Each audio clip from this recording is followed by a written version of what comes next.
Polycystic ovary syndrome বা PCOS. অনেকে প্রশ্ন করে থাকেন যে এই সমস্যাটা মেয়েদের কেন বেশি হয়, হলে কি কি লক্ষণসমূহ প্রকাশ পাবে এবং কি করণীয়। এই সমস্ত প্রশ্নের উত্তর দিতে আজকে এই ভিডিওটা। তো চলুন প্রথমে জেনে নেওয়া যাক পলিসিস্টিক ওভারি সিনড্রোম বা পিসিওএস দিয়ে কি বোঝানো হয়েছে।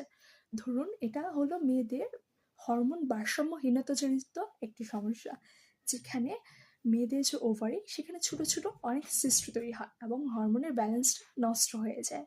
তো কেন হয়?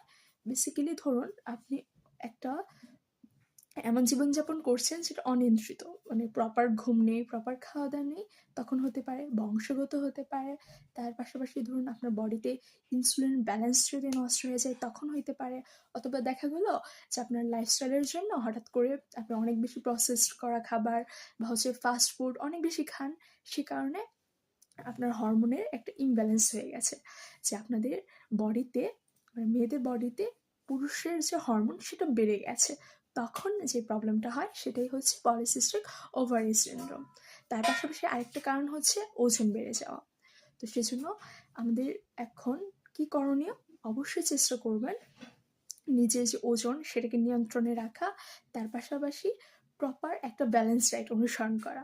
তো খাদ্য তালিকার মধ্যে আপনার যেটা রাখতে হবে সেটা হলো কম চিনি, কম কার্বোহাইড্রেট এবং অতি বেশি বেশি করে হচ্ছে শাকসবজি ফলমূল খেতে হবে, পর্যাপ্ত জলপান করতে হবে এবং বাইরে যে খাবার সেগুলো অ্যাভয়েড করতে হবে। প্রসেস করা খাবার সেগুলো খাওয়া যাবে না, জাঙ্ক ফুড সেগুলো খাওয়া যাবে না।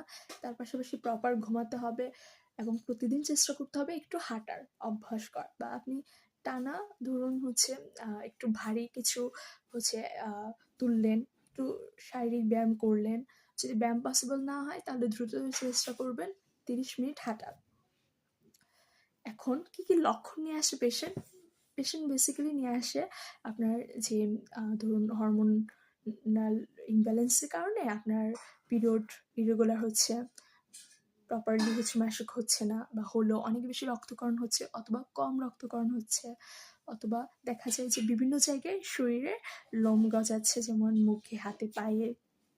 তার পাশাপাশি প্রচুর হচ্ছে ওজনও বেড়ে যায়, পেট ব্যথা থেকে স্টার্ট করে অনেক ধরনের প্রবলেম হয়। তো অবশ্যই চেষ্টা করবেন এই সমস্যাগুলো হলে একজন ডক্টরের পরামর্শ নিতে, গাইনোকোলজিস্ট দেখাবেন, দেখিয়ে সঠিক চিকিৎসা নেবেন। তো আজকে এই পর্যন্তই ছিল ভিডিওটা যদি আপনাদের একটু উপকার এসে থাকে অবশ্যই শেয়ার করবেন, নিজে জানান, অপরকে জানান। ধন্যবাদ।